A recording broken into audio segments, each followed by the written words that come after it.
Demonto. Well, the last trick of the book.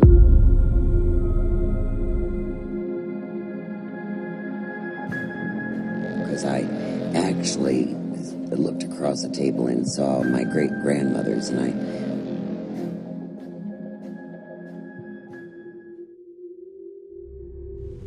برابط سلام، چه خبر؟ امشب اومدیم با یه ویدئوی فوق‌العاده خفن که امیدوارم از این ویدئو لذت ببرید. امشب قراره با هم چند تا از خطرناکترین، نفرین شده ترین و مرموز ترین کتابایی که خوندن اونا باعث مرگ و دیوانگی ما انسانا میشه صحبت کنیم که این کتابا یه جور کتابای ممنوع است. و خلاصه دیگه حرفی نیست و لایک، کامنت و سابسکرایب